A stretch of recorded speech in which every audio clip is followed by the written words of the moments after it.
check this out. In my last video, I showed you a bunch of my different automotive electronics repair tools. In this video, I'm going to show you how to use some of those tools, specifically the ones for soldering and desoldering. This is a scope. I promise there is a how to use a scope video coming, but that's not this one. We're going to take a look today at soldering specifically on circuit boards. If you want, check out this video right here, and that'll show you some on-vehicle soldering. So always, anytime you're using your soldering iron, before you turn it on, make sure everything, I already turned it on, that's warm, make sure everything is tight. Make sure that the ends, now you'll notice that there is no rust on the end of this soldering iron. Well, why is that? I see a lot of folks with the sponges, like that little sponge there, that just absolutely soak them and then try to clean, every time they go to solder, they clean the ends off of these and then they wonder why their soldering irons don't work so well. These little, that's not a Brillo pad, what the heck is that? Just some copper or stainless steel, that they're just awesome for being able to keep the end, the tip, nice and clean. And you always want to tin it. If you take a real close look there, you'll see a slight different color on the end of the soldering iron. That's because that end is tinned.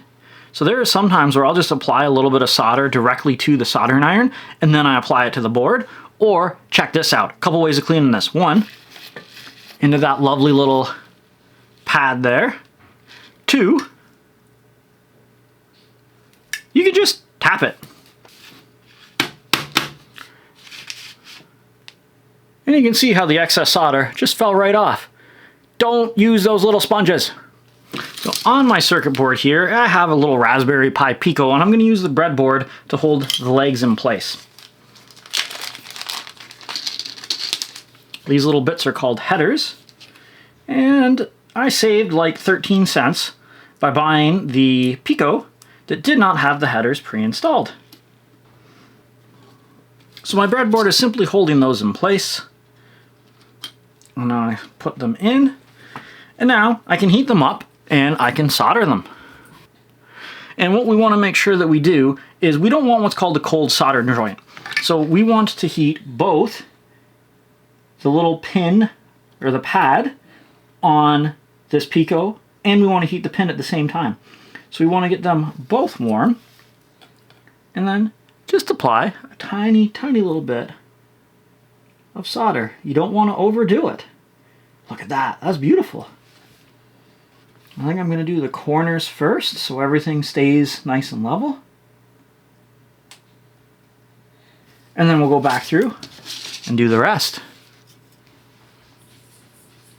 So you can see the one that I've already soldered. You can see all the ones that haven't yet been soldered. And there's down on the end again. And that looks like I may not have gotten that to bond with the pin 100%. Which, by eye, I could not see that. So let's see if I can fix that. I'm going to add just a touch of solder to the tip of my soldering iron. And look at that melt into place. That could have caused some crazy intermittent problems for me had I not caught that. So right there, that kind of proves the value of that little microscope. That one, I'm not 100% on. We're going to add a little bit more.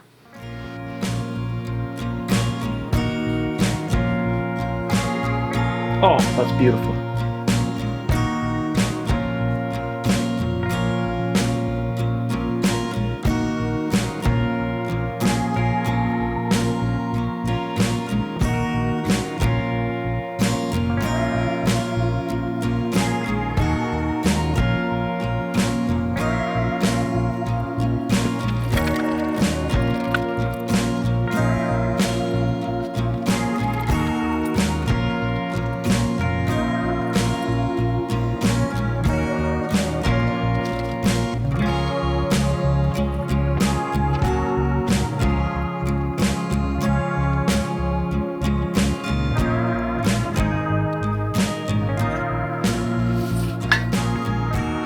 Look at that. Almost as good as the robots in the factories. If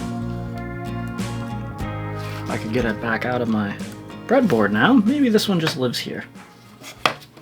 Okay, let's get into the fun stuff. Desoldering boards. So I want these lovely little stepper motors off of this. So what I am going to do here, a couple of different things you can do. Let's start with the solder wick. So these are pretty cool, and you don't have to put the flux on them, but I kind of also want to show you how the flux works. Come on.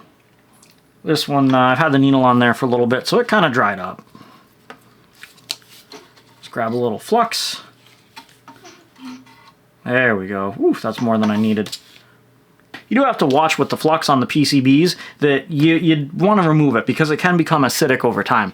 So for that particular stepper motor, it's these 4 little pieces right here, those 4 legs.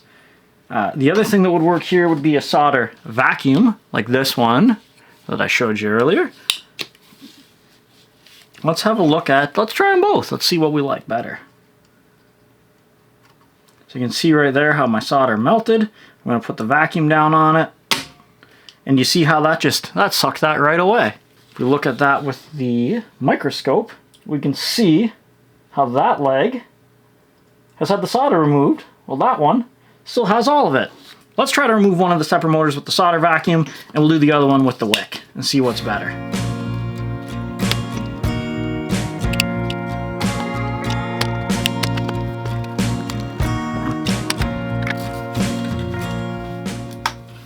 Okay, so that worked. That worked okay. And the legs are decently clean. There's a little bit of solder left on them. Let's go at this one now with the wick. So here, that was more flux than I needed. But did you see how fast that wicked up the solder, pun intended? Look at that. That is so cool. It also gets quite warm. FYI. Love watching that. Maybe I'll get tired of that one day. But that day's not today.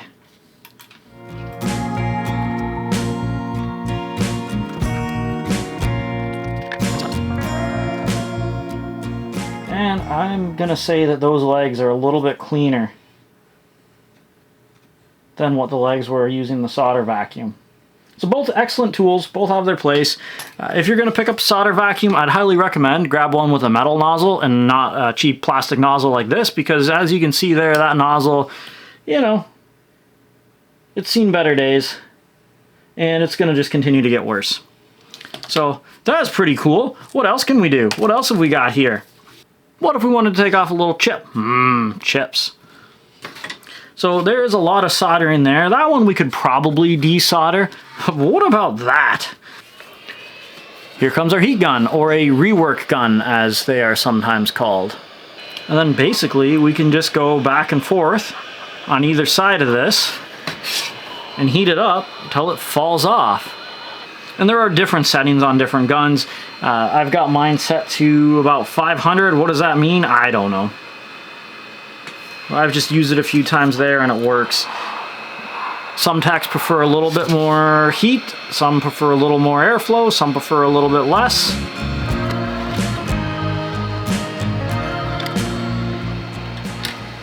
Bloop. Look at that. Wasn't that nice? That's also going to be really hot if you touch it. Should I do it? I'm going to do it. Oh, it's hot. Hot, hot, hot, hot, hot. Try not to melt those. That is a possibility while doing it this way. Here's another really good use for our solder wick. Would be cleaning up those contact pads. And you got to be careful when you pull the little chips off, like I just did. If you yank on that too hard before they're desoldered, it can rip those little pads apart. And those little pads are rather important. But we can see here using the microscope that those are still pretty messy. So let's see how we can clean that up. Probably would have been easier, since I'm scrapping this board, I could have got that out of the way, but what fun is that? Because if we were trying to actually fix this, we wouldn't be able to do that. I didn't even put any flux on this. I'm just heating it up to clean the old solder off of those pads. Let's have a look at what that first pass did for us. I could do another pass, but you can see how that looks a little bit cleaner than what the other side did. Let's see what happens if we use a little flux. Flux just helps everything flow better. A little flux was certainly the key there. check this out under the microscope. Look at how clean those pads are compared to what we had when it came off. Wow. So if we were going to reinstall this lovely little chip, or probably a new one that works, because ideally we're not removing that unless it doesn't, a little bit of solder, and as we heat these up, do you see how that solder is just jumping right onto those pads because of the flux? And you know, some other science and conductivity and heat and all those fancy big words. But look at that. Look at that. So there's the old line. And there's the pads that we've re-soldered. Use a little more solder there. But you're able to see what that process looks like. And then we could just use that heat gun to solder the new chip onto the board. See how that just fell right into place? That is a thing of beauty. And a little Q-tip and isopropyl alcohol would clean those right up. Get that flux right off of there. Anyways, I don't want this on there, so let's get that back off.